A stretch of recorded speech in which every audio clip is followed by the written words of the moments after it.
Era la 1:47 de la madrugada cuando las puertas de vidrio del hospital se cerraron frente a mí.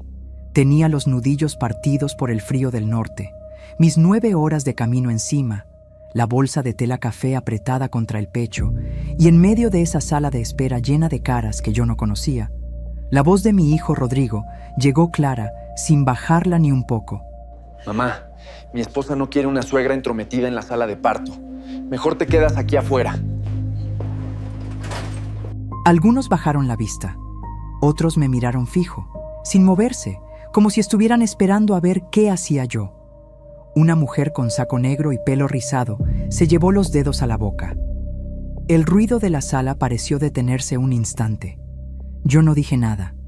Apreté la bolsa contra mi pecho, bajé la cabeza y me di la vuelta. Salí del hospital sin decir una sola palabra. Ahora mismo, mientras te cuento esto, hay algo que todavía me cuesta poner en palabras, porque esa noche no fue la noche más difícil de mi vida. Lo que vino pocas horas después, con la misma luz fría de la mañana siguiente, fue lo que me cambió para siempre. Y tiene todo que ver con el sobre blanco que llevaba adentro de esa bolsa.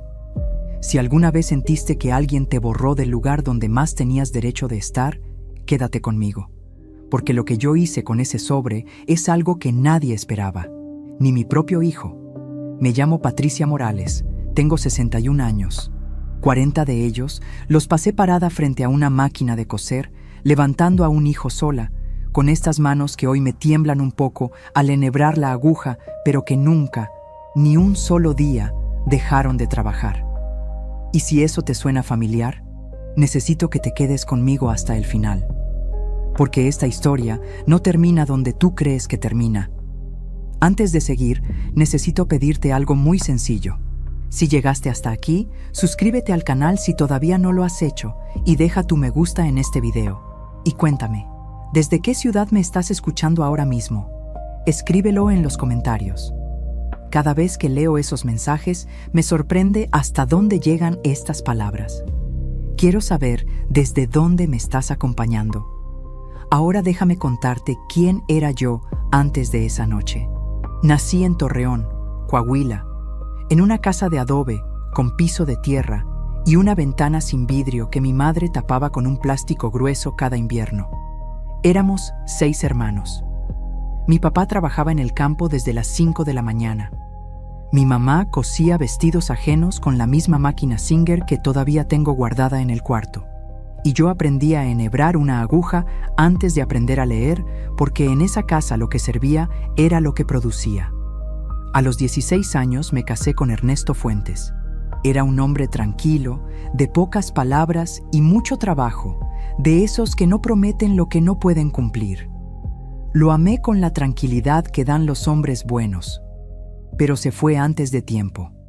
Un martes por la tarde, hace casi 30 años, salió a comprar cigarros y a 2 kilómetros de nuestra casa el corazón le dijo basta. Rodrigo tenía 11 años. Desde esa tarde, fui yo sola. Cosí uniformes escolares, trajes de quinceañera con encaje que pedía por catálogo, vestidos de novia que yo nunca iba a ponerme porque no había espacio en mi vida para nada más que el trabajo y ese niño. Puse mi tallercito en el cuarto de junto. 3 máquinas, una plancha industrial de vapor y un espejo largo con una rajadura en la esquina que tapé con cinta de tela y que nunca quité porque ya se me hizo parte del cuarto. Poco a poco el barrio me fue conociendo. Doña Patricia la costurera, la que arregla lo que parece que no tiene arreglo. Con esas costuras mandé a Rodrigo a la universidad. Medicina. Mi hijo, médico.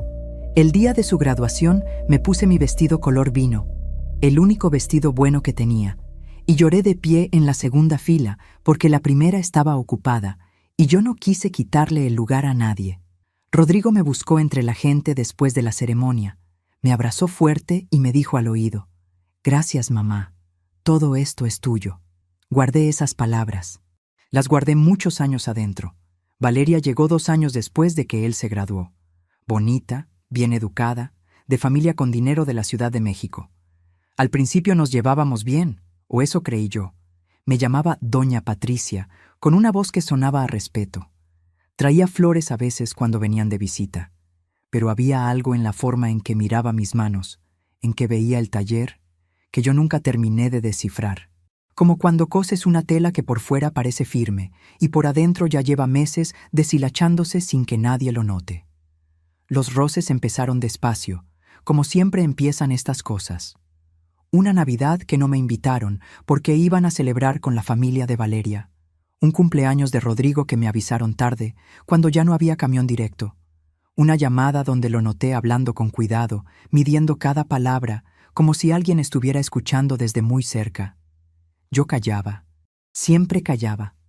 Me decía que era cosa de adaptarse, que los hijos se casan y uno tiene que aprender a soltar, que cada quien forma su propio hogar.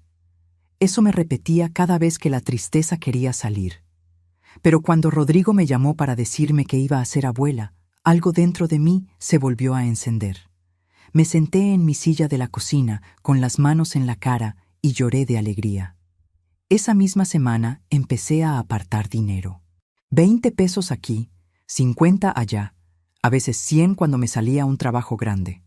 Lo fui guardando en un cajón de madera debajo de las telas, en un sobre blanco con mi letra grande y torcida. Para mi nieto, con todo mi amor, tu abuela Patricia. Tardé 8 meses en juntar 30,000 pesos. No le dije nada a nadie. Quería sorprender. Quería llegar al hospital con ese sobre y dárselo a Rodrigo en ese primer momento de alegría, ese instante donde nada del pasado importa. Eso era todo lo que quería, solo estar ahí. 3 semanas antes del parto, Valeria me llamó. Fue una llamada corta, de esas donde el silencio pesa más que las palabras. Me dijo que el parto iba a ser en un hospital de Monterrey, más moderno, mejor equipo. Me preguntó si iba a ir. Le dije que sí, que cómo no iba a ir. Hubo un silencio largo del otro lado. Después dijo, qué bueno, con una voz sin calor, y colgó. Debí haber escuchado ese silencio con mucha más atención. El día que me avisaron que Valeria había entrado en labor, tomé el primer autobús disponible. 9 horas. Me traje el sobre en el bolso, mi chamarra café, unas galletas de avena y la fotografía de Rodrigo de niño que siempre cargo en la cartera, la que le tomé el día que perdió su primer diente, y sonreía con ese hueco en la boca como si fuera la cosa más grande del mundo. Me dormí 2 veces en el camino y me desperté 2 veces, soñando con una carita que todavía no tenía nombre. Llegué a la 1:47 de la madrugada. Y ya sabes lo que pasó cuando llegué. La banca de metal frío donde me senté después, todavía la siento en los huesos cuando cambia el tiempo. El ruido sordo de los camiones en la avenida.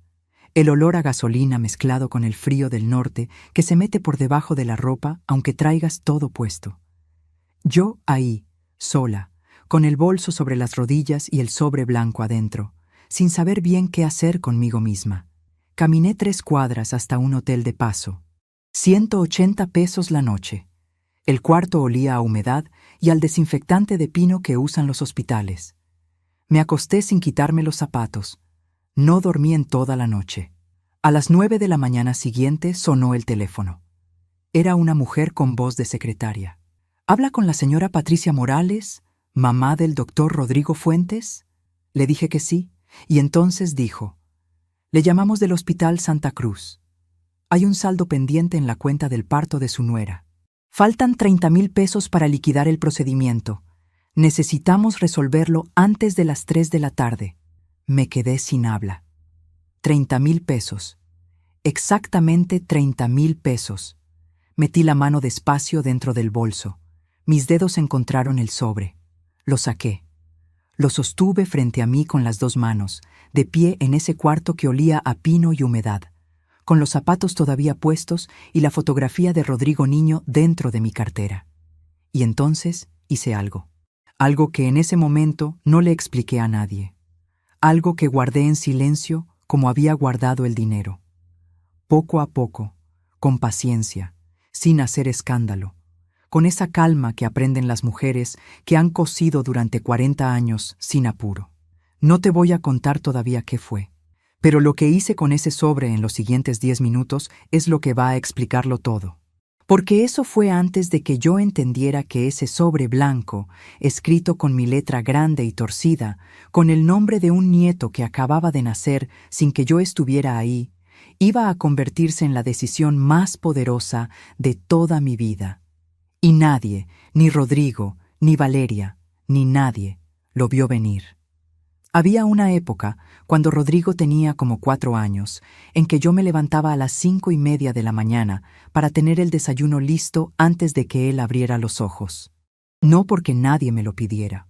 Lo hacía porque quería que el primer olor que sintiera ese niño al despertar fuera el del frijol caliente con epazote y el café de olla hirviendo, ese café con piloncillo y canela que hacía mi madre y que yo aprendí a hacer igual, porque hay cosas que se heredan sin que nadie te las enseñe con palabras. Lo ponía a calentar a fuego bajo para que cuando Rodrigo cruzara descalzo el pasillo y llegara a la cocina frotándose los ojos, la primera bocanada de aire que entrara por su nariz fuera caliente y dulce y segura. Quería que su cuerpo aprendiera desde pequeño que en esa casa, aunque no sobrara nada, siempre había alguien velando por él. Eso lo hice durante 14 años seguidos, sin falta, sin descanso, sin que nadie me lo agradeciera, porque así son las madres en mi tierra. Hacen todo antes de que el mundo se despierte y el mundo nunca se entera. Se levantan cuando todavía está oscuro, prenden la estufa con el primer cerillo del día, y limpian y guisan y arreglan y preparan todo para que los demás puedan vivir su vida de corrido, sin tropiezos, sin hambre, sin frío. Y lo hacen tan bien que los demás terminan creyendo que esas cosas simplemente pasan solas. Pero esa mañana, parada en ese cuarto de hotel en Monterrey, con el sobre blanco en las manos y la voz de la secretaria del hospital todavía resonando en mi cabeza, me pregunté por primera vez en mi vida si todo eso había servido de algo. Y esa pregunta, te lo juro, fue la más dolorosa de todas. Déjame contarte más despacio. Porque para entender lo que yo hice ese día, primero tienes que entender lo que construí, lo que sacrifiqué y lo que me dejé quitar sin decir una sola palabra. Ernesto murió en febrero. Hacía mucho frío ese año en Torreón, de ese frío seco del norte que se mete en los huesos como aguja y que no se va aunque uno se tape con todo lo que hay en la casa. Recuerdo que esa noche busqué su chamarra de cuadros cafés que colgaba en el perchero de la entrada, la misma que él se ponía para salir al mandado, para ir al trabajo, para cualquier cosa que requiriera cruzar la puerta, y me la puse encima de la bata para dormir. Olía a él, a tabaco y a jabón de lavanda, y a ese sudor particular de los hombres que trabajan con las manos, que no es el sudor del que se esfuerza un rato, sino el del que carga el mismo peso todos los días de su vida sin quejarse. Me dormí con esa chamarra puesta, y a la mañana siguiente, cuando Rodrigo me preguntó por qué traía la chamarra de su papá, le dije que tenía frío. El niño tenía 11 años y ya sabía que eso no era verdad del todo, pero no dijo nada. Se sentó frente al plato de avena, tomó la cuchara y comió callado. Era así Rodrigo de chico, de pocos gestos, pero de muchas cosas adentro. Igual a su padre. Los primeros meses después de que Ernesto se fue, vecinas y comadres me llegaron con comida y compañía. Eso duran los duelos en los barrios, lo sabes tú bien si creciste en uno. 3 semanas de visitas, de tamales y de caldo de res, y después cada quien vuelve a su vida y tú te quedas sola con los platos sucios y el silencio. Un silencio distinto al de antes, porque antes el silencio era de alguien que iba a llegar. Este era de alguien que ya no iba a llegar nunca. Me vestí de negro 4 meses. No porque alguien me lo exigiera, sino porque en mi tierra así se guardaba el luto, y yo quería guardarlo bien. Quería que mi cuerpo dijera afuera lo que yo estaba viviendo adentro, que no hubiera confusión entre lo que yo sentía y lo que el mundo veía.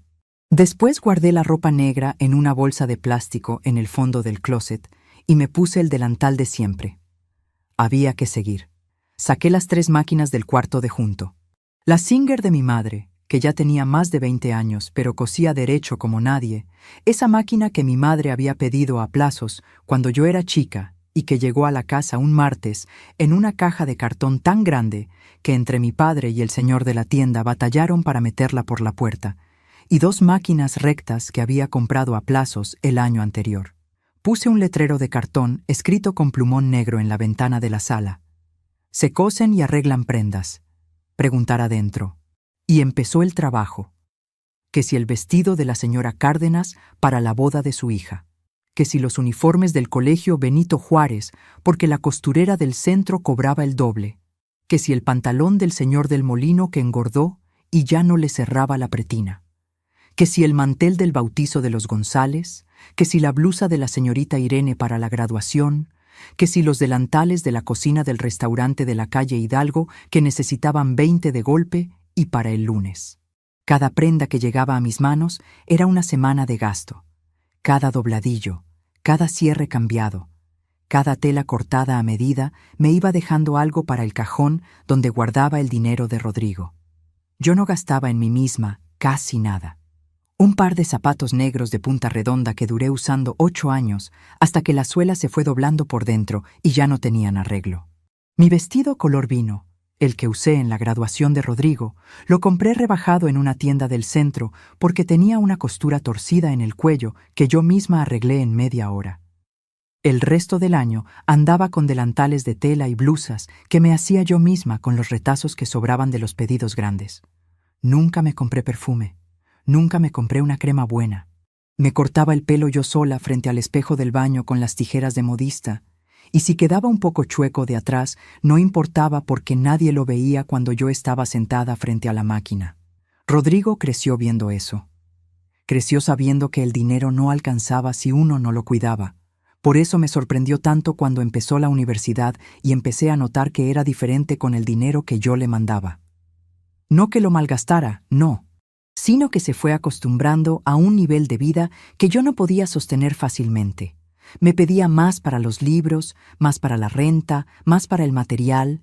Yo mandaba lo que podía y cuando no alcanzaba hacía crédito en la mercería de doña Consuelo, que me conocía de años y me fiaba sin pedirme nada firmado, porque entre gente honesta de barrio así se hacían las cosas, y pagaba al mes siguiente. Nunca le dije lo que me costaba. Nunca quise que se sintiera mal.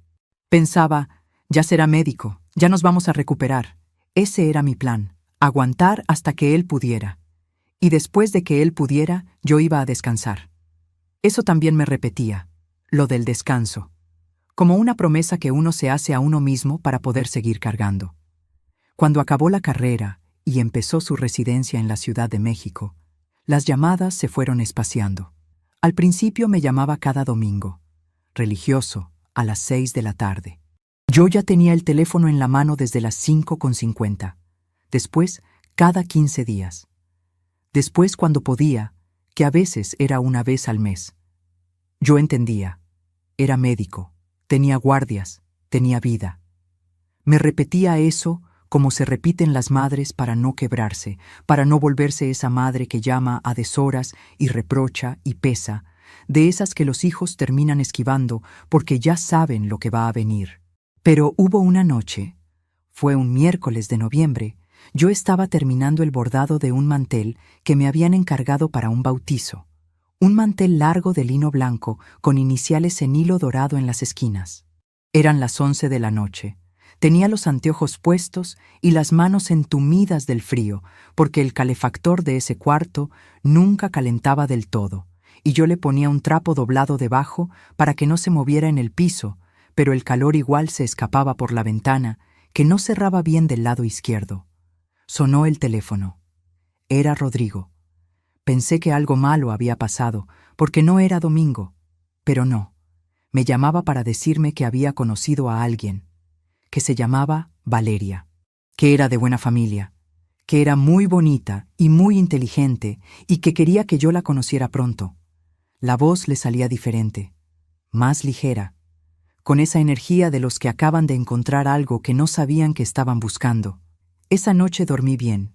Recé un rosario completo dándole gracias a Dios. La primera vez que vi a Valeria fue en la Ciudad de México. Rodrigo me mandó el camión de ida y vuelta y me avisó bien con tiempo para que yo pudiera arreglar mis cosas. Fui arreglada, con mi vestido vino, con el pelo recogido como siempre, con un pastel de 3 leches que hice yo misma desde la madrugada. remojando los bizcochos con la mezcla de cremas y echándole el merengue con la misma cuchara con que lo hacía mi madre, porque no quería llegar con las manos vacías. Ese pastel lo hice con todas mis ganas. Quería que supiera desde el primer día que yo era una mujer que daba lo mejor de sí a los que quería.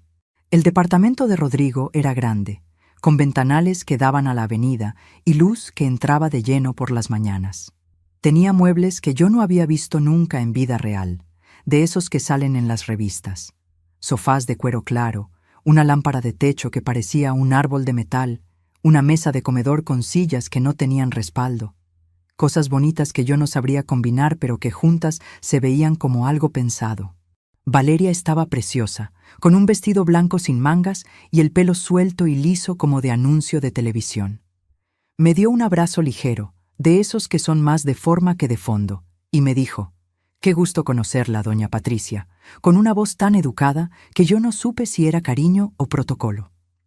Pusimos el pastel en la mesa. Ella lo miró un momento y dijo: «Qué tierno», con una sonrisa pequeña, y después dijo que ella no comía azúcar, pero que seguro estaba delicioso. Me acuerdo que Rodrigo me buscó los ojos un segundo. No sé qué quiso decirme con esa mirada. Tal vez nada. Tal vez todo. Escuché eso y lo dejé pasar, como se deja pasar el primer aviso de lluvia cuando el cielo todavía está azul y uno no quiere creer que viene el agua. Hubo otros avisos que también dejé pasar. La Navidad que Valeria decidió que iban a pasar en casa de sus papás en Monterrey porque así lo habían hecho siempre, y Rodrigo me llamó el 23 por la noche para avisarme que no iban a poder venir a Torreón ese año. Yo dije que estaba bien, que no se preocuparan, que yo iba a estar bien con las vecinas. Colgué el teléfono y ese año puse el nacimiento solo porque ya lo tenía por costumbre. Acomodé las figuras una por una en el estante de la sala como si alguien fuera a verlas. Cené sola un plato de pozole y a las 10 me fui a dormir. La boda de Rodrigo y Valeria fue en un salón de la colonia Polanco. 400 personas. Yo fui en camión. Llegué el día anterior. Dormí en casa de mi prima Celia, que vive en Iztapalapa. Me prestó su cuarto y yo dormí en una cama con resortes rotos que rechinaban cada vez que me movía. Pero dormí sin quejarme porque Celia me había dado lo mejor que tenía. A la mañana me levanté temprano, me arreglé con calma y me puse el vestido vino de siempre, el único vestido bueno que tenía. Y llegué al salón con tiempo de sobra porque en mi tierra la gente llega temprano cuando quiere a alguien. En la boda, la familia de Valeria ocupó la mesa principal. Yo estaba en la tercera mesa, con unos primos de Rodrigo que no veía desde hacía 15 años y que pasaron la mitad de la noche hablando de fútbol y la otra mitad mirando el teléfono. Me tomé 2 vasos de agua de Jamaica y comí lo que pusieron en el plato. Rodrigo vino a buscarme una vez en la noche, me dio un abrazo y me dijo: «Gracias por venir, mamá», como si yo hubiera ido de favor. Eso también lo dejé pasar. Aquí necesito detenerme un momento, porque mientras te cuento todo esto, pienso en cuántas personas me están escuchando ahora mismo que también lo dieron todo por un hijo, por una hija, por alguien que amaron sin medida, que cosieron, que madrugaron, que se quedaron solas para que otro pudiera tener más, que tragaron palabras que dolían para no armar un escándalo. Si tú también viviste algo así, escríbeme en los comentarios. Cuéntame tu historia. No tienes que contarla completa. Solo escribe algo, lo que quieras. Quiero que sepas que aquí no estás solo. No estás sola. Somos muchos los que cargamos cosas que nunca le contamos a nadie.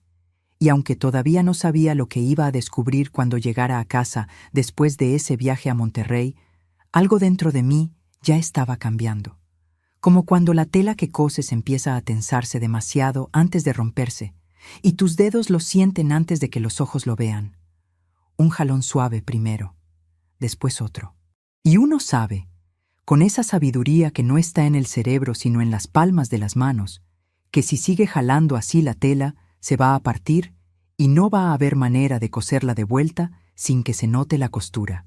Rodrigo y Valeria se instalaron en Monterrey, porque el hospital donde él consiguió plaza quedaba allá. Una ciudad nueva, un departamento nuevo, una vida nueva. Me mandaban fotos de vez en cuando. El departamento era moderno, con cocina de granito y una sala que parecía de revista.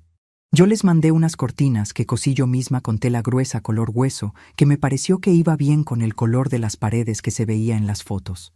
Las cosí en 3 noches, con cuidado, con las medidas exactas que Rodrigo me dio por teléfono, con un dobladillo en el borde de abajo, del que me siento orgullosa porque quedó perfecto y parejo de punta a punta.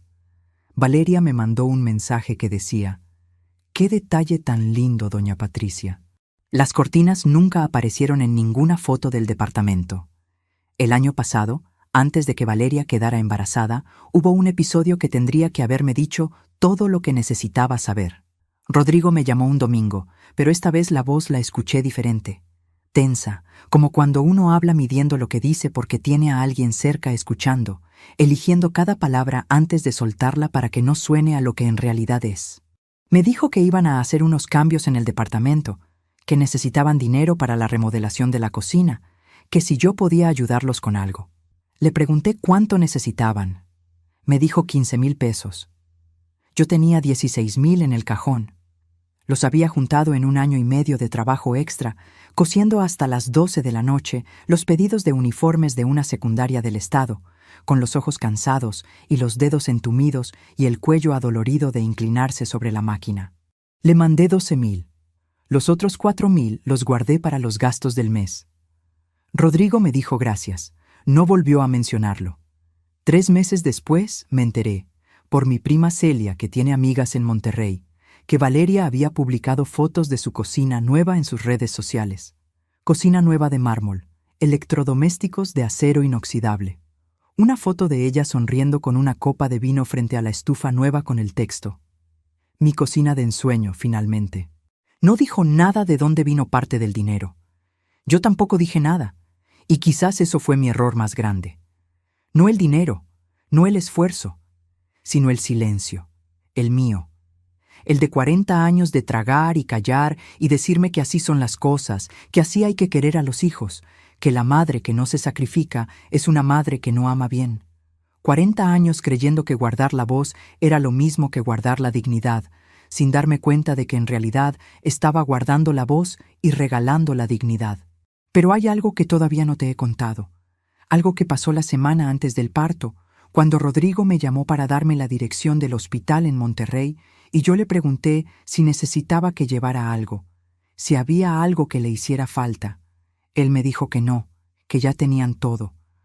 Hubo un silencio breve, de esos silencios que tienen forma, que ocupan espacio, y después dijo, con esa voz medida que yo ya conocía bien: «Mamá, Valeria está muy nerviosa, ya sabes cómo es ella. Trata de no hacer preguntas de más cuando llegues». No preguntas de más. 40 años cosiendo para que no hiciera preguntas de más. Me quedé callada un momento. Después le dije que estaba bien, que no se preocupara. Colgué el teléfono. Me senté en mi silla de la cocina y estuve ahí un rato largo, con las manos en el regazo y los ojos en la ventana, sin ver nada en particular. El frío de febrero se metía por la rendija de abajo de la puerta y se arrastraba por el piso frío de loseta hasta mis pies. Y en ese momento, sin saber todavía por qué, fui al cajón donde guardaba el dinero del nieto, saqué el sobre blanco y lo metí dentro de la bolsa de tela café que llevo en los viajes. Lo acomodé en el fondo, debajo del cambio de ropa, con las 2 manos, despacio, como quien guarda algo que vale. No supe en ese momento para qué lo hice así. Solo sentí que ese sobre tenía que ir conmigo, cerca, bajo llave en mi propio cuerpo. Lo que pasó en las horas que siguieron me demostró que algo dentro de mí ya sabía lo que yo todavía no me animaba a pensar. Eran las 9:17 de la mañana cuando colgué el teléfono. Me quedé parada en medio de ese cuarto de hotel, con el aparato en la mano todavía caliente, los pies en el piso frío de loseta beige que se sentía como lámina bajo las medias, y la voz de esa mujer del hospital dando vueltas en mi cabeza como agua que no termina de escurrirse por el drenaje. Faltan 30,000 pesos para liquidar el procedimiento. Necesitamos resolverlo antes de las 3 de la tarde. 30,000 pesos. Exactamente 30,000 pesos. Yo no me moví en un buen rato. El cuarto era pequeño, con una cama de colchón duro, una silla de plástico junto a la ventana y una televisión apagada que reflejaba mi silueta borrosa cada vez que le pegaba la luz de la calle. Miré la bolsa de tela café que estaba sobre la cama, con el sobre blanco asomándose por la apertura como si quisiera ser visto. Lo miré fijo, y algo que no era tristeza ni rabia, sino algo más frío que las dos cosas juntas, algo que no tenía nombre todavía, pero que se sentía como hielo seco moviéndose despacio, me fue subiendo desde el estómago hasta la garganta. Entonces lo entendí todo. Rodrigo sabía cuánto llevaba yo en ese sobre. Se lo había dicho por teléfono 2 meses antes, emocionada, sin pensar, con esa ilusión de abuela nueva que no calcula lo que dice porque cree que está entre gente de confianza. Ya junté los 30,000, hijo. Y él me había dicho, «Qué linda eres, mamá».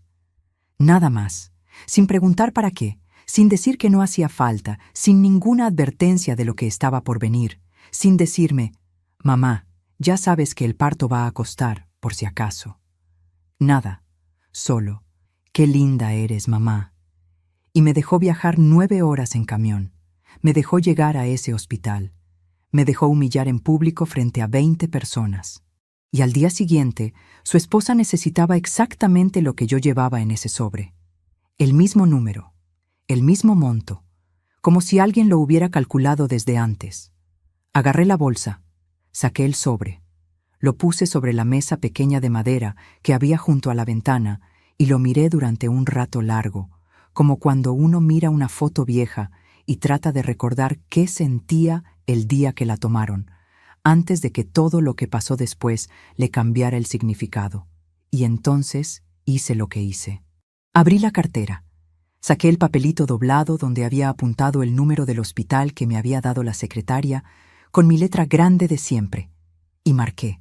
Cuando contestaron, pedí hablar con la misma mujer de antes. Esperé. Se escuchaba de fondo el ruido sordo de una oficina, teclas, voces lejanas, el pitido de algún aparato. Ella contestó con su voz de trámite, esa voz plana y uniforme que usan los que atienden público todo el día y que ya no distinguen entre una llamada y la siguiente. Le dije que era Patricia Morales. Le dije que había recibido su llamada. Le dije que tenía el dinero. Y después le dije que no iba a pagarlo. Hubo un silencio del otro lado, un silencio de persona que no esperaba eso. Le dije con calma, sin subir la voz, sin que me temblara la garganta, aunque el corazón me latía fuerte. El saldo del parto de la señora Valeria es responsabilidad del doctor Rodrigo Fuentes y de su esposa. Ese dinero que usted me mencionó no es mío. Yo no soy la responsable de esa cuenta. Le dije que si necesitaban hablar con alguien, que llamaran directamente al doctor Fuentes. Y colgué. Me temblaban las manos, pero eran unos temblores distintos a los del miedo, distintos a los de cuando uno hace algo que no quiere hacer. Eran los temblores de alguien que acaba de ponerse de pie después de mucho tiempo en el suelo, de alguien que descubre de repente que las piernas todavía sostienen. Me senté en la cama. El colchón cedió bajo mi peso con un quejido suave. Miré el sobre blanco sobre la mesa. Y por primera vez en esa mañana, tal vez por primera vez en mucho más tiempo que esa mañana, respiré hondo. Un respiro de verdad, de los que llegan hasta el fondo. Antes de contarte lo que pasó en los minutos siguientes, necesito pedirte algo muy simple. Si todavía no te has suscrito al canal, hazlo ahora. Y deja tu me gusta en este video para que yo pueda seguir trayéndote historias como esta. Tarda 3 segundos. Y para mí significa que hay alguien del otro lado que está escuchando de verdad. Ahora bien, estaba parada sola en ese cuarto. Tenía 30,000 pesos en un sobre. Tenía el corazón latiendo fuerte y los pies todavía fríos en la loseta beige y el olor a desinfectante de ese cuarto que ya conocía de memoria después de una noche entera sin dormir. Y tenía, por primera vez en no sé cuánto tiempo, la sensación clarísima de que algo en mi vida estaba a punto de cambiar. Pero todavía no sabía exactamente qué iba a hacer con ese cambio. El teléfono volvió a sonar a los 18 minutos. Era Rodrigo. Lo dejé repicar 3 veces. 4, 5. El sonido llenaba el cuarto pequeño y rebotaba en las paredes de pintura crema descascarada. Al sexto timbrazo contesté. Su voz venía distinta, no enojada todavía, más bien sorprendida, descolocada, como cuando uno no esperaba que la otra persona tuviera su propio criterio, como cuando uno lleva tanto tiempo sin encontrar resistencia que olvidó que la resistencia existe. Mamá, me acaban de llamar del hospital. ¿Qué pasó? Le dije. Nada, hijo, que les aclaré que yo no tengo ninguna cuenta pendiente con ellos. Silencio. Después su voz bajó un tono. Mamá, es que nosotros pensábamos... O sea, tú dijiste que ibas a traer el dinero para el nieto y pues el gasto del hospital... Lo corté. Lo corté como nunca en mi vida había cortado una frase de Rodrigo, en 42 años de ser su madre, y sentí algo extraño al hacerlo. No culpa, sino una especie de claridad que dolía y aliviaba al mismo tiempo, como cuando se destapa algo que llevaba mucho tiempo cerrado. Le dije, ese dinero lo junté para mi nieto. No para pagar una cuenta que ustedes no me avisaron, no me pidieron, y de la que me enteré por una secretaria mientras estaba sola en un cuarto de hotel, un día después de que me dejaron afuera del hospital, como si fuera una visita no deseada, después de 9 horas de camión. Más silencio. Un silencio que pesaba diferente al anterior. Rodrigo, le dije, ¿sabes a qué hora llegué a casa de tu abuela cuando naciste tú? Eran las 2 de la mañana. Tu papá me trajo en el coche desde el hospital, con nieve en el vidrio de atrás, porque ese febrero heló fuerte. Y lo primero que hizo tu abuela Consuelo fue abrir la puerta antes de que tocáramos, porque llevaba horas sentada en la sala esperando, con el rosario en la mano y la lámpara de la entrada prendida para que viéramos la casa desde la calle. Me dio un abrazo que me dolió porque tenía las costuras recién puestas. Y te cargó. Te cargó y lloró callada, parada en el pasillo, sin meterse, sin opinar, sin pedir explicaciones. Solo te cargó. No dije nada más. Esperé. Dejé que eso se asentara en el silencio como se asienta el sedimento en el agua cuando uno deja de moverla.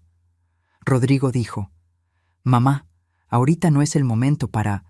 «Ya sé que no es el momento», le dije. «Para mí tampoco fue el momento anoche, pero pasó igual». Colgué. Me quedé parada junto a la ventana con la palma apoyada en el vidrio frío. Afuera había una avenida ancha con tráfico de mañana, ese tráfico denso y ruidoso de las ciudades grandes que no para nunca. Un puesto de tacos en la esquina de enfrente, con el humo del comal saliendo recto hacia arriba porque el aire estaba quieto y sin viento. Una señora con mandil azul barriendo su banqueta, con esa cadencia lenta y regular de quien hace lo mismo todas las mañanas desde hace años. Un perro echado junto a una jardinera de cemento, sin moverse, con los ojos entreabiertos. Cosas normales de un martes normal en una ciudad que no era la mía y que, sin embargo, en ese momento me pareció más familiar que nunca, porque la normalidad es igual en todas partes cuando uno la mira desde adentro de un dolor real. Y ahí fue cuando algo se terminó de romper adentro de mí. No de la manera que duele hasta que no se puede más, sino de la manera que libera, de la manera en que se rompe la costra de una herida que por fin terminó de cerrar por dentro. 40 años cargando sin quejarme. 40 años creyendo que el amor de madre se mide por cuánto aguanta una, por cuánto calla, por cuánto pone en un cajón para dárselo al otro sin que el otro tenga que pedirlo, sin que el otro tenga siquiera que darse cuenta del esfuerzo que costó juntar ese cajón. Pensé en la Singer de mi mamá, en los uniformes escolares cosidos a medianoche con los ojos que ya no aguantaban, en los 4,000 pesos que me guardé cuando le mandé 12, no por tacañería, sino porque si los mandaba todos, no tenía para comer la semana siguiente, y eso nunca se lo conté. Pensé en la boda en Polanco y en la silla de la tercera mesa, en el «qué linda eres, mamá», dicho sin preguntar nada más, en las cortinas color hueso que nunca aparecieron en ninguna foto. Y pensé en el sobre. Lo tomé de la mesa. Lo sostuve un momento con las 2 manos.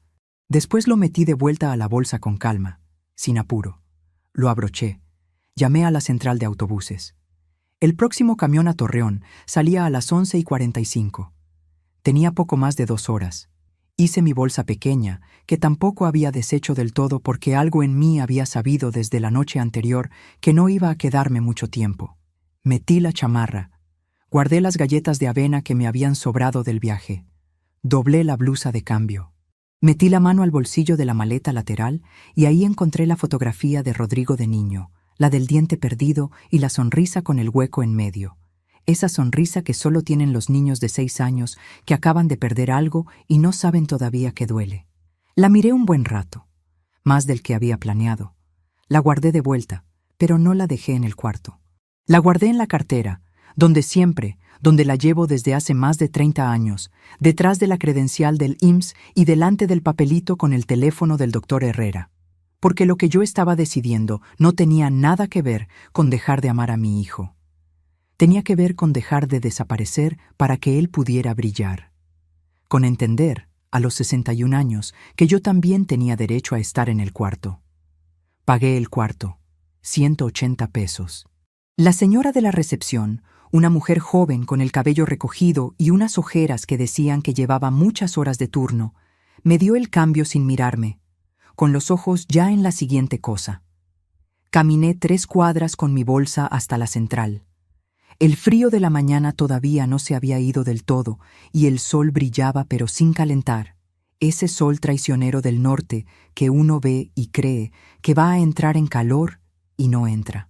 Me compré un café de máquina en un vasito de unicel. Amargo, aguado, demasiado caliente para tomarlo de un trago.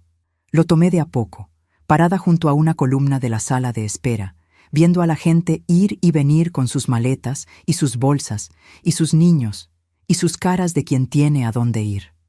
Altavoces que anunciaban salidas. El olor a fritanga del puesto de comida del fondo mezclado con el diésel de los camiones en los andenes. Ruido de ruedas de maleta en el piso de granito. A las 11:22 me llamó Rodrigo otra vez. Esta vez no contesté. Guardé el teléfono en la bolsa exterior de la chamarra y lo dejé ahí, vibrando solo. A las 11:31 me llegó un mensaje de texto. No lo abrí ahí. Lo guardé para después, cuando ya estuviera en el camino, cuando ya el kilómetro de distancia entre él y yo fuera creciendo solo sin que yo tuviera que hacer nada, sin que yo tuviera que poner de mi parte ni una sola cosa para alejarnos. Subí al autobús. Fila 4, ventana derecha. Me acomodé el bolso en las piernas. Las manos sobre el bolso. Mis manos con las marcas de 40 años de aguja y tijera y plancha de vapor, con los nudillos que se agrietan en invierno y que sanan solos porque yo nunca me he puesto crema con constancia, con esa vena gruesa que me sale en el dorso de la mano derecha cuando aprieto y que Ernesto me acariciaba a veces sin decir nada, solo pasando el dedo despacio de un extremo al otro como si leyera algo escrito en braille que solo él podía descifrar. El autobús arrancó. Monterrey se fue quedando atrás por la ventana. Los cerros pelones a lo lejos, las colonias apiñadas en las faldas, las autopistas elevadas con sus coches hormigueando. Una ciudad entera que no me conocía y que nunca iba a saber lo que yo había decidido esa mañana en un cuarto de hotel con piso de loseta beige. Y entonces, ahí, con el paisaje abriéndose en llano y cielo azul, saqué el sobre blanco de la bolsa y lo puse en mi regazo. Lo sostuve con las 2 manos, sin abrirlo, sintiendo el grosor del fajo de billetes contra las palmas. 30,000 pesos. Y un plan que todavía no tenía nombre, pero que ya estaba tomando forma dentro de mí, despacio y con precisión. Como se forma una prenda cuando uno todavía no ha cortado la tela, pero ya tiene la medida exacta en la cabeza y sabe que no va a equivocarse. Lo que yo iba a hacer con ese sobre en las próximas 72 horas era algo que Rodrigo nunca esperó, algo que Valeria nunca esperó, algo que quizás ni yo misma me hubiera creído capaz si me lo hubieran contado meses antes, sentada en mi silla de la cocina con las manos en el regazo y el frío de febrero entrando por la rendija de la puerta. Pero hay algo que todavía no sabes, algo que descubrí cuando por fin abrí ese mensaje de texto, ya a mitad del camino, con el sol de mediodía entrando oblicuo por la ventana del camión y calentándome la mano con que sostenía el teléfono. Lo que Rodrigo escribió en ese mensaje cambió el tamaño de mi decisión. lo duplicó. Porque hay palabras que en vez de cerrar una herida, la abren más, y las palabras de ese mensaje fueron exactamente esas. Y lo que yo hice cuando llegué a Torreón esa misma noche, sola, con mis 2 manos y ese sobre y la claridad fría de quien ya sabe exactamente lo que tiene que hacer, es lo que va a explicar todo lo que viene después. El mensaje de Rodrigo tenía 17 palabras. Lo leí 2 veces, parada junto a la ventana del camión con el sol de mediodía entrando de lado y calentándome la mejilla derecha como si quisiera ayudarme a despertar de algo. Decía: «Mamá, si no ayudas con el hospital, al menos no vengas a Torreón a contarle esto a nadie». Lo guardé el teléfono en la bolsa sin contestar, sin escribir nada, sin dejar que mis dedos hicieran lo que llevan décadas haciendo. Buscar la manera de suavizar, de explicar, de no molestar. Cerré los ojos unos segundos y escuché el ruido del motor, el golpe sordo de las llantas en los baches de la carretera, el murmullo de 2 señoras 2 asientos atrás que hablaban de una receta de chile en nogada con mucha precisión y mucho cariño, como se habla de las cosas que importan de verdad. No vengas a contarle esto a nadie. Me quedé con esas palabras un buen rato. Las giré despacio en la cabeza, como cuando uno sujeta una tela contra la luz para buscar el defecto que el ojo no ve de frente, pero que la mano sí va a encontrar cuando empiece a coser. Mi propio hijo, a quien yo enseñé a caminar tomándolo de las 2 manos en la cocina de nuestra casa en Torreón, agarrándome yo de las alacenas para no caerme yo también del esfuerzo, riéndome de los 2 porque los 2 nos tambaleábamos igual.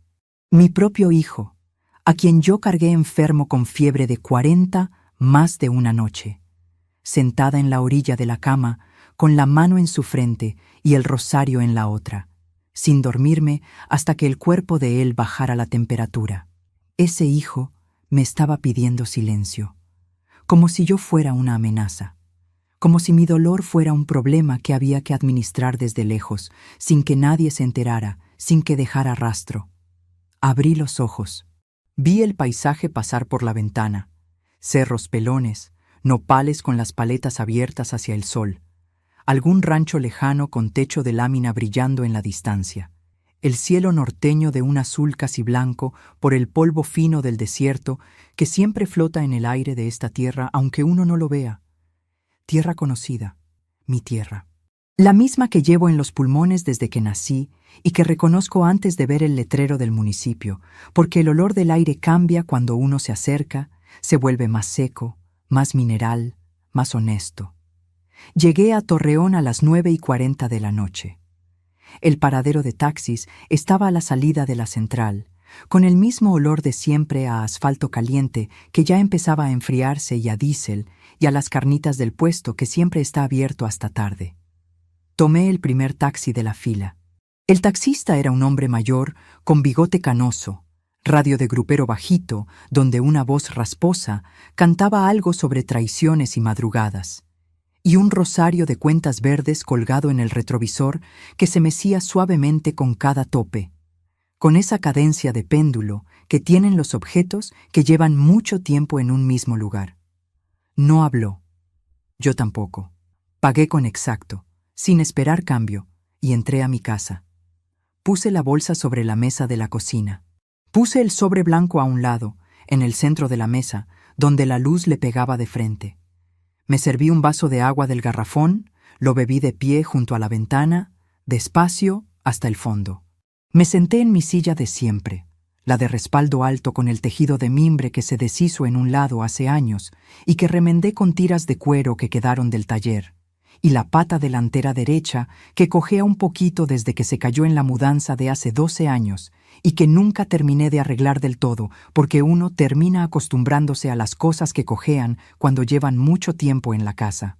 Me quedé ahí sentada en silencio durante un rato que no supe calcular. Quizás 20 minutos, quizás más. Y luego empecé a pensar, no con rabia, no con prisa, con la misma concentración quieta con que uno enhebra una aguja en la oscuridad. Despacio, con precisión, sin apuro, porque apresurarse solo hace que el hilo se tuerza, que la aguja pique donde no debe y haya que empezar de nuevo y el tejido quede marcado para siempre. A la mañana siguiente, antes de las 8, fui al banco. No al banco donde Rodrigo sabía que yo tenía mi cuenta de siempre, la que él conocía de cuando le hacía transferencias para la universidad, la que usaba para mandarle dinero todos los meses sin falta. Fui a una sucursal diferente, en la colonia del otro lado de la avenida, una que yo pasaba de vez en cuando, pero en la que nunca había entrado. Abrí una cuenta nueva a mi nombre, solo mi nombre, sin beneficiarios de momento, sin nada más que mi voluntad y mis documentos.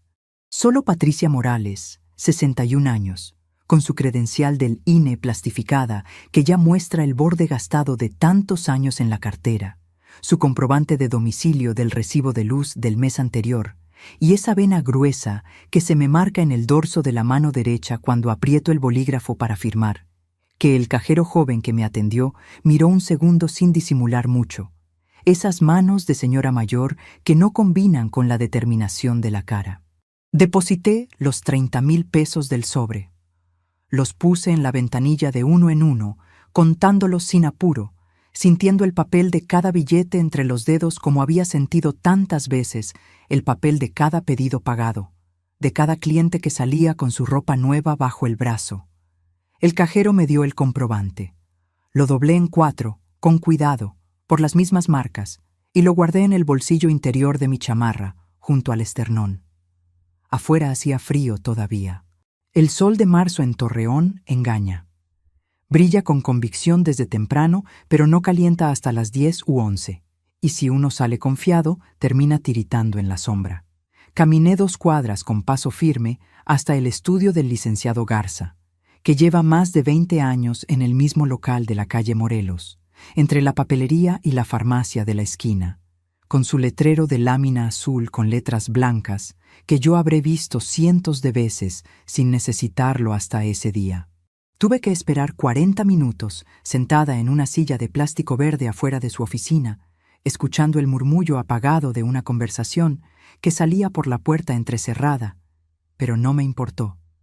Tenía todo el tiempo que necesitaba. Por primera vez en mucho tiempo, nadie esperaba nada de mí en ningún lado. Cuando entré, el licenciado Garza levantó la vista de sus papeles y me miró por encima de sus anteojos de media luna con esa expresión de hombre que ya vio muchas cosas y aprendió a no sorprenderse de nada.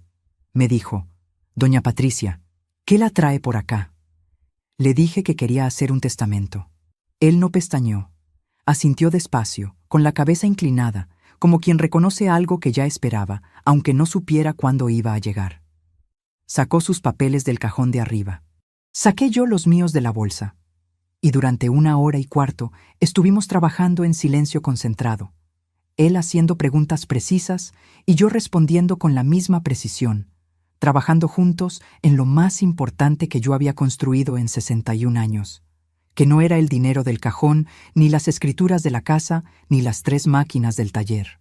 Era la decisión clara y firmada de quién iba a recibir qué, bajo qué condiciones y en qué momento, con mi firma y mi voluntad completa, sin que nadie me lo pidiera, ni me lo apresurara, ni me lo quitara de las manos. Cuando salí del estudio del licenciado Garza, eran las 12:15 del mediodía y el sol ya calentaba de verdad. Me compré un taco de canasta en el puesto de la esquina de la calle Hidalgo, el mismo puesto que está ahí desde que yo era joven, con el mismo hombre mayor que lo atiende desde siempre, ahora con el pelo completamente blanco, pero con el mismo mandil de rayas. Un taco de frijoles con todo, envuelto en papel de estraza translúcido de la grasa, con el aceite manchándome los dedos índice y pulgar. Me lo comí parada en la banqueta, sin buscar dónde sentarme, con el sol en la cara y el ruido de la calle alrededor. Hacía mucho tiempo que un taco me había sabido así, a algo más que comida. Los días siguientes Rodrigo llamó 4 veces. No contesté ninguna. Me llegaron 2 mensajes de voz que quedaron sin abrir toda la noche. Los escuché al día siguiente, una sola vez cada uno, sentada en el taller con las manos quietas sobre las rodillas y las máquinas apagadas a mi alrededor. El primero era de voz tensa pero controlada, de alguien que ensayó lo que iba a decir antes de grabar. Pedía que habláramos, que no dejáramos las cosas así, que él quería explicarme, El segundo era diferente, más corto. Se le oía más nervioso, con la voz un poco más alta de lo que él hubiera querido, diciendo que el hospital había mandado la cuenta a cobranza y que la situación se estaba complicando y que necesitaban resolver eso cuanto antes. No contesté ninguno. Los borré y seguí con mi día. Lo que sí hice, esa misma tarde, fue llamar a mi comadre Refugio. Refugio que vive a 4 calles de mi casa, que me conoce desde que teníamos 20 años y el cabello negro y las rodillas sin dolor, que estuvo cuando murió Ernesto y no se fue a los 15 días como todos, sino que se quedó 3 semanas más viniendo a tomar café sin avisarme, solo tocaba, y si yo abría estaba, y si no abría, se iba sin reclamar. Le dije que necesitaba que me acompañara a hacer una cosa. Ella no preguntó qué cosa, ni por qué, ni si estaba bien. Solo dijo: ahorita te paso a buscar. Refugio es así. Lleva 40 años siendo así. Y eso, en esta vida, vale más que muchas otras cosas. Fuimos juntas caminando a la ferretería de la calle Morelos y compré una caja metálica con llave, color gris, de las que usan para guardar documentos importantes, de las que no se abren sin la llave aunque uno las golpee contra el suelo. Después entramos a la papelería de junto y saqué copias de todos los papeles que el licenciado Garza me había devuelto ese mismo día. Por si acaso, porque cuando uno aprende tarde a proteger lo suyo, aprende también que es mejor tener 2 de todo. Cuando llegamos de vuelta a mi casa, Refugio puso agua a calentar para el café sin que yo le dijera nada, con esa naturalidad de quien lleva décadas conociendo una cocina ajena, y yo fui acomodando todo en la caja con calma. El testamento fresco todavía del estudio del licenciado, los comprobantes del banco con la cuenta nueva, la escritura de la casa que siempre he tenido yo sola a mi nombre desde que Ernesto murió y que nunca cambié ni le puse nombre de nadie más, los papeles de las 3 máquinas, la póliza del seguro de vida que pagué durante 20 años de 100 pesos en 100 pesos sin faltar un mes. Refugio me miraba hacer todo eso desde la silla junto a la estufa, con la taza en la mano, sin decir nada. Cuando terminé de acomodar el último papel y cerré la caja con llave, guardé la llave en el cajón de mi buró, debajo de la Biblia que me regaló mi madre cuando me casé con Ernesto y que está en ese cajón desde entonces. Entonces Refugio dijo, con esa voz tranquila suya que nunca sube ni baja demasiado: ¿y ahora? Le dije, ahora esperamos. Ella asintió. Tomó un sorbo de café, y ninguna de las dos dijo nada más, que es la manera en que las mujeres que se conocen de verdad se dicen todo. No tuve que esperar mucho. A los 5 días apareció Rodrigo. No me avisó, no mandó mensaje. Llegó en su coche, un sedán gris oscuro que yo no había visto nunca porque lo había comprado el año anterior sin mencionármelo, como tantas otras cosas de su vida que ya no me mencionaba, y tocó el timbre de mi casa a las 4:22 de la tarde de un jueves, cuando el sol ya bajaba y empezaba a hacer esa luz naranja del norte que a mí siempre me ha parecido la más honesta del día. Fui a abrir. Lo vi parado en la puerta con su chamarra de médico, sin el logo del hospital, las manos metidas en los bolsillos, los hombros un poco hacia adentro, como quien carga algo invisible encima. El pelo igual al de su papá cuando tenía su edad, negro con las primeras hebras grises en las sienes que antes de los 40 años le fastidiaban y que yo siempre le dije que le daban seriedad.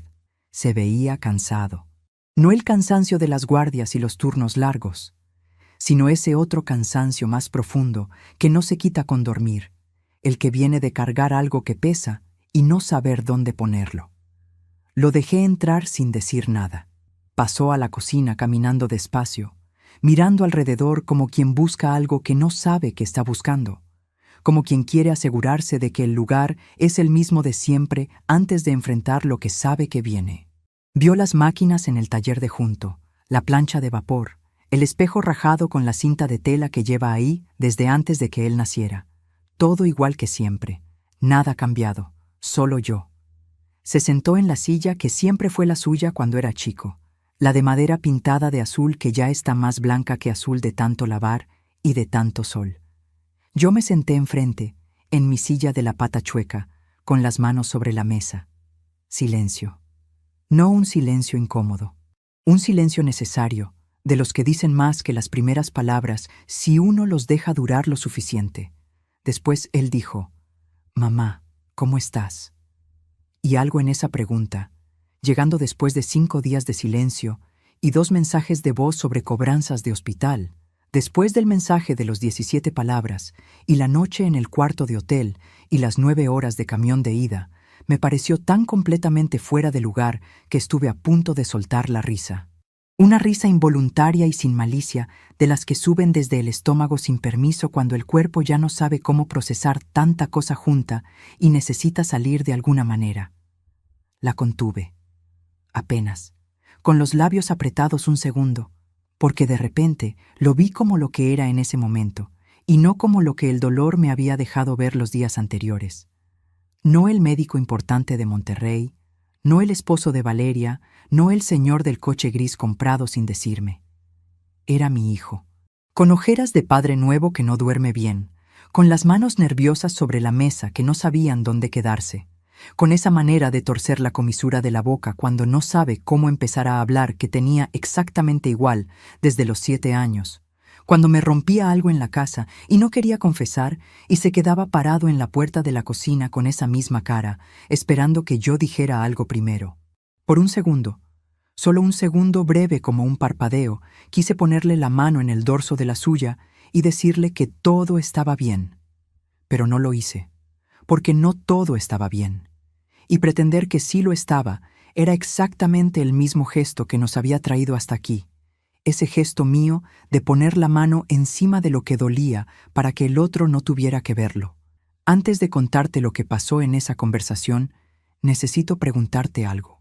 Si tú estuvieras sentada frente a tu hijo en ese momento, con todo lo que yo ya sabía, con el testamento firmado y los papeles guardados bajo llave y la caja metálica detrás de las telas, después de la humillación del hospital y el mensaje de los 17 palabras, ¿hablarías o seguirías callando? Escríbeme en los comentarios. De verdad quiero saber qué habrías hecho tú. Le serví café. Le serví porque soy su madre y porque en mi casa el café se sirve así de simple, así de antiguo, porque hay costumbres que no se rompen aunque el corazón esté hecho pedazos.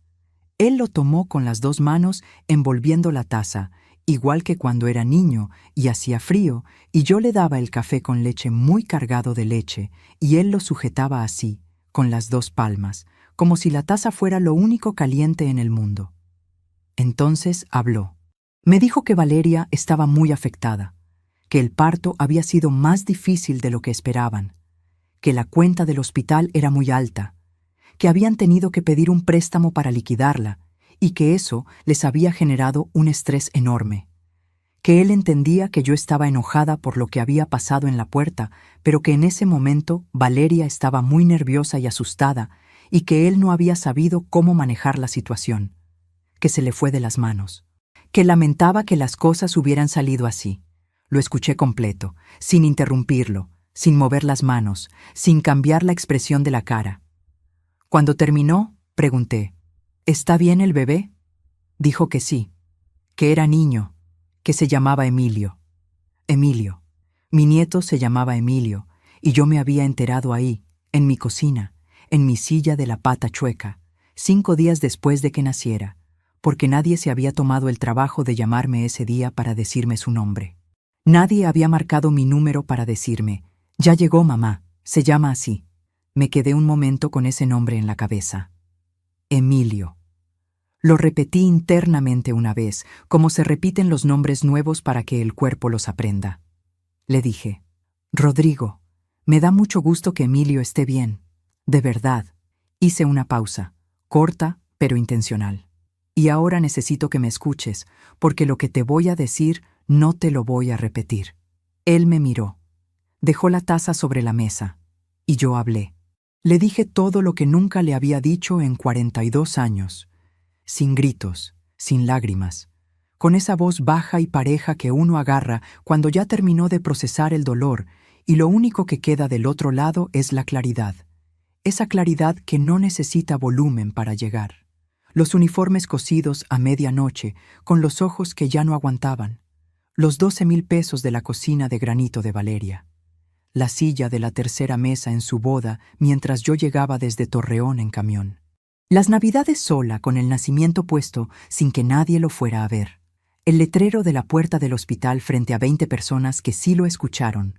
El mensaje de los 17 palabras. Lo fui poniendo todo sobre la mesa, como quien saca las prendas de una bolsa y las va acomodando una por una, con cuidado, sin arrugarlas, para que el otro pueda verlas bien y no haya confusión sobre qué es cada cosa. Rodrigo no dijo nada por un rato largo. Tenía los ojos fijos en la taza de café, las manos planas sobre la mesa, quietas, la mandíbula apretada de la manera en que se aprieta cuando uno escucha algo que no quiere escuchar, pero que sabe que es verdad. Después dijo, con la voz más pequeña que yo le había escuchado desde que era niño con fiebre: «Mamá, yo no sabía que te sentías así». Y esas 6 palabras, dichas con esa voz, me confirmaron todo lo que yo necesitaba saber para lo que venía después.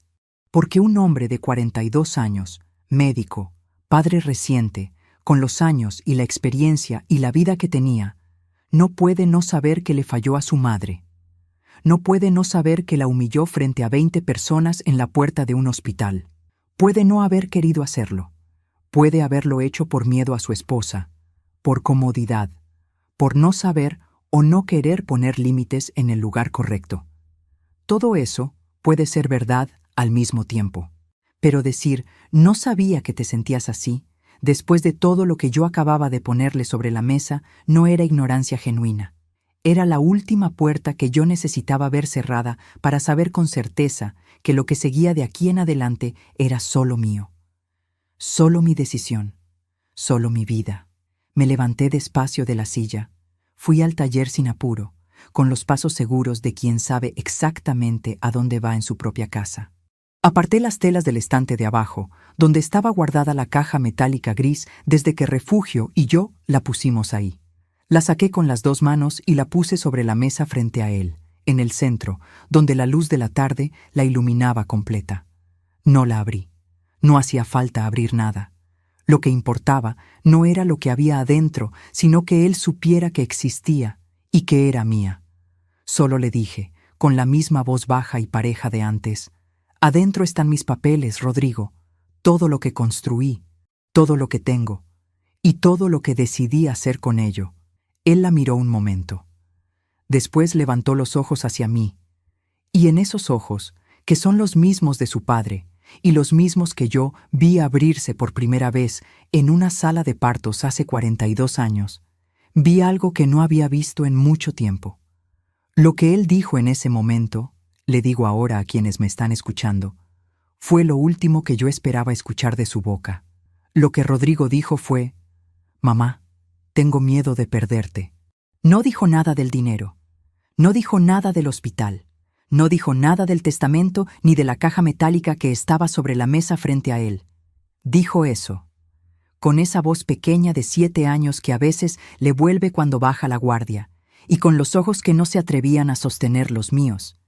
Me quedé callada, no porque no supiera qué contestar, sino porque esas palabras merecían el espacio que nunca les habíamos dado en 42 años de ser madre e hijo. Después le dije: «Yo también, Rodrigo. Siempre tuve miedo de perderte. Por eso nunca dije nada». Él parpadeó. Se le movió algo en la mandíbula. «Pero guardar silencio», le dije, «no me salvó de perderte de todas formas». Esa noche Rodrigo durmió en su cuarto, el mismo de siempre, con la cobija de franela a rayas verdes y el póster de la selección que nunca quité porque era parte de las paredes, como la rajadura del espejo o la pata chueca de mi silla. Yo escuché desde mi cuarto cómo tardaba en apagarse la luz, cómo el resorte de la cama sonó cuando por fin se acomodó. Era la misma cama de siempre, el mismo ruido de siempre, pero ya nada era lo mismo. A la mañana siguiente desayunamos juntos. Huevos revueltos, frijoles de la olla, café. Yo parada en la estufa, él sentado en su silla de madera azul. Como cuando tenía 12 años y yo le preguntaba cómo le había ido en la escuela, y él me contaba todo con esa emoción que tienen los niños antes de aprender que hay cosas que mejor no se cuentan. Me habló de Emilio, me dijo que era chiquito, que tenía los ojos oscuros, que dormía mal todavía y que Valeria estaba agotada. Me dijo todo eso mirando el plato. Yo escuché sin interrumpir. Cuando terminó, le pregunté, ¿tú estás bien, hijo? Se quedó callado un momento. Después dijo que no del todo, que entre el hospital y el préstamo y la situación conmigo y el trabajo, había estado durmiendo mal, que Valeria y él habían tenido discusiones fuertes. No le pregunté qué clase de discusiones. No era el momento. Lo que sí le dije fue, Rodrigo, lo que pasó en ese hospital no se borra con una visita y un desayuno. Yo te lo digo sin enojo, te lo digo porque quiero que lo entiendas completo. Lo que se rompió entre nosotros se va a tener que coser despacio, con paciencia, como todo lo que vale la pena. Él asintió. Lento, pero asintió. Se fue a las 11 de la mañana. Me dio un abrazo en la puerta. Un abrazo de verdad, de esos que aprietan, no de los que son solo forma. Me dijo que iba a llamarme. Le dije que bien. Lo vi subir al coche gris. Lo vi arrancar. Lo vi doblar en la esquina. Y cuando desapareció de mi vista, fui adentro, me senté en mi silla de la cocina y estuve ahí un buen rato sin hacer nada, con las manos en el regazo y el sol de la mañana entrando por la ventana y calentando el piso de loseta. Las semanas que siguieron fueron distintas a cualquier semana que yo recuerde en mucho tiempo. La diferencia más grande no fue lo que pasó afuera, fue lo que dejé de hacer adentro. Dejé de esperar el teléfono, de calcular cuántos días habían pasado desde la última llamada, de inventarme excusas para los silencios largos. Durante 40 años había organizado mi vida entera alrededor de ese ruido. El timbre del teléfono, los pasos de alguien llegando, la voz de Rodrigo al otro lado. Y cuando ese ruido no llegaba, lo llenaba yo sola con preocupación, con culpa, con trabajo extra, con frijoles que ponía a cocer, aunque no tuviera hambre solo para tener algo que hacer con las manos. Esas semanas, por primera vez, el silencio no me pesó. Me compré un par de zapatos, no de los de trabajo, sino de paseo, azules, con una hebilla en el lado.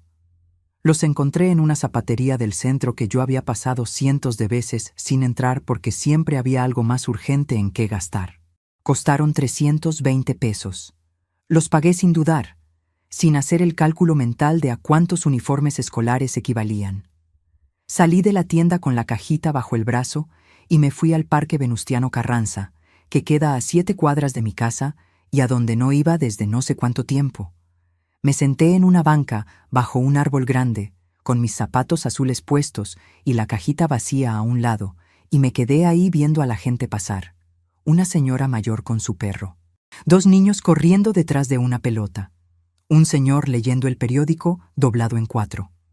Cosas normales de un miércoles por la tarde. Y pensé, ¿cuántas veces habré pasado por aquí sin verlo? ¿Cuántas veces habré tenido este parque a 7 cuadras y no haberme dado el permiso de llegar hasta él sin una razón que lo justificara? Refugio me empezó a llamar más seguido. Tomábamos café en su casa o en la mía. Había tardes en que solo bordábamos juntas sin hablar demasiado, con el radio de fondo y la luz de la tarde entrando por la ventana, y eso era suficiente. Más que suficiente. A las 3 semanas de la visita de Rodrigo, Valeria me llamó. No me lo esperaba. Su voz venía distinta a todas las veces anteriores, sin el tono educado de protocolo que siempre me ponía la piel de gallina porque sonaba tan correcto que sonaba falso. Esta vez sonaba más pequeña, más real. Me dijo que quería pedirme disculpas por lo que había pasado en la puerta del hospital, que había sido una decisión que tomaron en un momento de mucho estrés y que no había medido las consecuencias, que lo sentía. La escuché completo. No le dije que no importaba, porque importaba. No le dije que ya estaba olvidado, porque no estaba olvidado. Le dije lo que era verdad, que agradecía que me llamara, que lo que ella y Rodrigo habían hecho me había dolido mucho, y que si íbamos a tener una relación que valiera la pena para los 3 y para Emilio, iba a tener que ser una relación diferente a la que habíamos tenido hasta ahora. Hubo un silencio del otro lado. Después Valeria dijo, ¿usted quiere conocer a Emilio? Y yo dije, sí, mucho. La primera vez que vi a mi nieto fue un sábado de abril. Rodrigo me pasó a buscar en el coche gris. 3 horas de camino hasta Monterrey, pero esta vez de día, con el sol y los cerros del norte y un café de termo que yo había preparado desde la mañana. Emilio tenía 6 semanas. Era pequeño como son todos los recién nacidos, con las mejillas redondas y los puños apretados, y ese olor particular que solo tienen los bebés, que no se parece a ninguna otra cosa en el mundo. Valeria me lo puso en los brazos con cuidado, sin decir nada. Y yo me quedé parada en medio de esa sala de muebles modernos, sosteniéndolo con las 2 manos, con mis manos llenas de marcas y de años y de hilo y de plancha de vapor. Emilio abrió los ojos un momento, oscuros, iguales a los de Rodrigo de recién nacido, iguales a los de Ernesto. No dije nada, no hacía falta. Los días siguientes en Monterrey fueron tranquilos. Dormí en el cuarto de visitas, que olía a pintura nueva. Ayudé en lo que pude sin meterme en lo que no me correspondía. Cuando Valeria necesitaba descansar, cargaba a Emilio. Cuando no necesitaba nada, yo me sentaba en la sala con un libro que había traído o bordaba algo pequeño que llevé en la bolsa. Una tarde, estaba yo en la cocina calentando leche cuando Valeria entró y se paró junto a la estufa. No dijo nada de inmediato. Después dijo, sin voltearme a ver: «Rodrigo me contó lo que usted dijo, lo del silencio y coser despacio». No contesté. Ella siguió: «Yo creo que yo también necesito aprender eso». Asentí. No agregué nada más. A veces las palabras que más pesan son las que se quedan adentro. La última mañana de esa visita, antes de que Rodrigo me llevara de vuelta a la central de camiones, me senté sola un momento en la silla del comedor mientras todos estaban en otra habitación. La cocina de granito gris que Valeria había presumido en sus redes estaba frente a mí, con los electrodomésticos de acero inoxidable brillando con la luz de la mañana. Sobre la barra de granito estaba la taza de café que Valeria me había servido sin que yo pidiera, con la cantidad exacta de azúcar, porque me había visto agregarla el día anterior y lo recordó. A un lado, mi bolsa de tela café. La misma bolsa que llevé al hospital aquella noche, sin sobre adentro ya. El sobre estaba en el banco, a mi nombre, bajo mi control, esperando el momento que yo decidiera, con las condiciones que yo pusiera, para quien yo eligiera. Tomé la taza de café con las 2 manos. La sostuve un momento, sintiendo el calor en las palmas. Mis manos con las marcas de 40 años. Mis manos que habían cosido uniformes y vestidos de novia y manteles de bautizo y cortinas que nunca colgaron. Mis manos que habían firmado el testamento del licenciado Garza y guardado la llave en el cajón de la Biblia. Tomé un sorbo y puse la taza de vuelta en la barra, despacio, sin hacer ruido. Eso fue todo. No hubo discurso, no hubo declaración, no hubo nadie mirando. Solo yo, mi taza, mis manos y la claridad silenciosa de una mujer que por fin había ocupado el lugar que siempre le perteneció. Emilio va a cumplir 10 meses el próximo jueves. Lo sé porque lo tengo anotado en el calendario de la cocina, el de la ferretería que me dan gratis cada enero, el mismo que siempre cuelgo en el mismo clavo, junto a la ventana. Ya le puse una estrellita roja en el jueves de la semana que viene.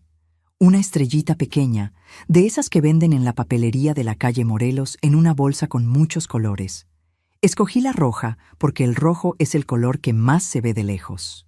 Rodrigo dice que Emilio ya está tratando de pararse solo, agarrado de la orilla del sofá, que todavía no lo logra, pero que lo intenta muchas veces seguidas, con esa terquedad que tienen los bebés antes de que la vida les enseñe a tenerle miedo a caerse.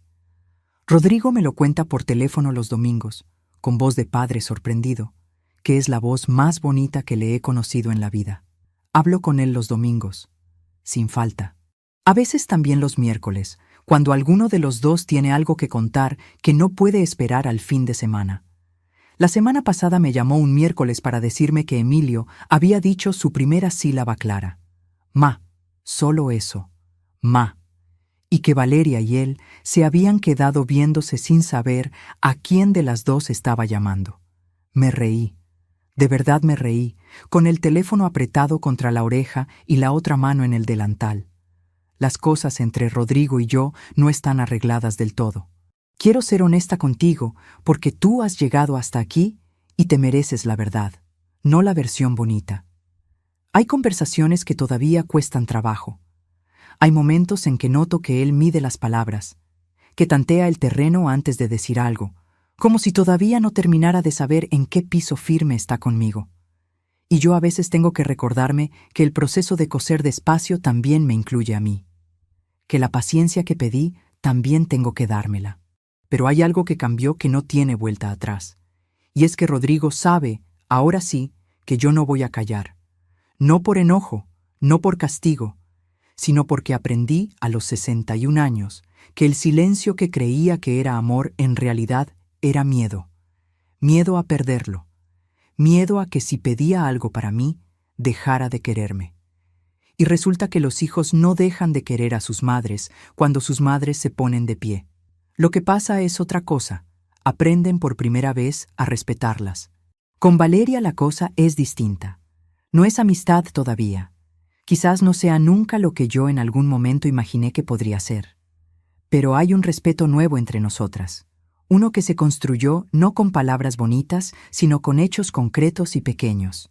Ella me pregunta antes de tomar decisiones que me involucran. Yo no opino cuando no me preguntan. Las dos sabemos en qué espacio estamos paradas, y las dos, creo, estamos aprendiendo a quedarnos en el nuestro sin pisarle el terreno a la otra.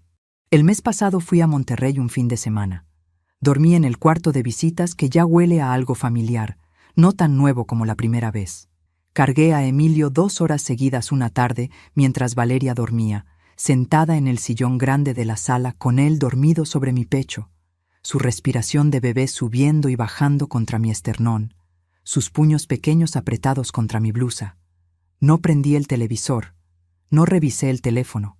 Estuve ahí 2 horas nomás siendo su abuela. Y eso, lo que parece tan sencillo, fue lo más grande que he hecho en mucho tiempo. Cuando volví a Torreón ese domingo por la noche, entré a mi casa, puse la bolsa de viaje en el piso y me quedé un momento parada en la cocina a oscuras antes de prender la luz. Sentí el olor de la casa, a tela, a café, a madera vieja, a esa especie de silencio particular que tienen las casas cuando uno ha vivido en ellas muchos años y los muros ya guardan algo de uno adentro. Prendí la luz. Fui al taller. Me senté frente a la Singer de mi madre. La misma Singer de más de 50 años, con el pedal de metal y la aguja que brilla cuando le pega bien la luz. Puse las manos sobre la tapa sin abrirla todavía. Solo las puse ahí, sintiendo el metal fresco bajo las palmas. Y pensé en todo lo que estas manos habían hecho sin que nadie lo viera. ¿Cuántos uniformes? ¿Cuántos vestidos? ¿Cuántos cierres cambiados? ¿Cuántas costuras a medianoche con el barrio dormido y Rodrigo dormido y yo sola con la máquina y el hilo y la lámpara de cuello flexible que compramos Ernesto y yo en la ferretería el año que nos casamos y que todavía funciona? Pensé en todas las veces que guardé el dinero en el cajón, en todas las veces que callé cuando debí hablar, en todas las veces que puse a otro primero sin preguntarme siquiera si yo quería ir segunda, y pensé en el sobre blanco.